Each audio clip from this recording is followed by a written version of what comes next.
মুদ্রাস্ফীতি ক্রেডিটার এবং ডেটারকে কিভাবে এফেক্ট এক্সাম্পলের মাধ্যমে আমরা বুঝবো।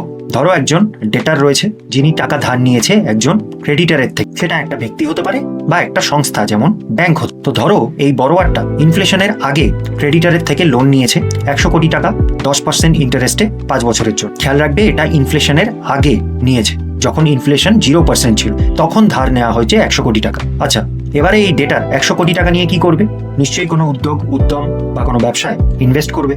ফর এক্সাম্পল কিংফিশার এয়ারলাইন্সে ইনভেস্ট করা হয়েছিল, যেখান থেকে 10 কোটি টাকার প্রফিট জেনারেট হয়েছে। এবারে সেই টাকাটা ফেরত দেওয়ার পালা 5 বছর পর, কিন্তু তখন পরিস্থিতি একটু বদলে গেছে। তখন চলছে ইনফ্লেশন 10%-এর। তো 100 কোটি টাকা যেটা সে নিয়েছিল ফেরত দেবে, তার সাথে যেমন চুক্তি হয়েছিল 10% ইন্টারেস্টও সাথে সে ফেরত দেবে।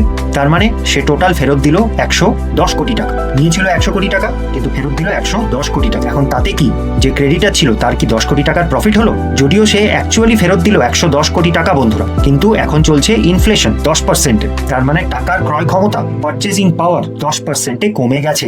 তো ইন্টারেস্ট 10% সে যদিও ফেরত দিল, কিন্তু 10% যেহেতু ইনফ্লেশন চলছে সেই ইন্টারেস্টের রিয়াল ভ্যালুটাকে কমিয়ে দিল। তো তাতে লাভ কার হলো বন্ধুরা? এই এক্সাম্পলে লাভ কিন্তু সেই ডেটারেরই হলো, কারণ সে 5 বছরের জন্য পেয়ে গেছিল ইন্টারেস্ট ফ্রি লোন। যদিও সে 10% ইন্টারেস্ট দিয়েছে, কিন্তু ইনফ্লেশন সেই 10% ইন্টারেস্টের ভ্যালু 0 করে দিয়েছে। কিন্তু যে ক্রেডিটার সে কিন্তু আসলে অর্থাৎ রিয়াল ভ্যালু, সে 100 কোটি টাকা দিয়েছিল, সে কিন্তু 100 কোটি টাকাই ফেরত পেল, কারণ এখন 110 কোটি টাকার ভ্যালু বা পারচেজিং পাওয়ার 5 বছর আগের 10 কোটি টাকার সমান সমান। হেন্স 0% রিয়াল ইন্টারেস্ট অ্যাকচুয়ালি কিন্তু ফেরত পেল, মানে কোনো প্রফিট হয়নি।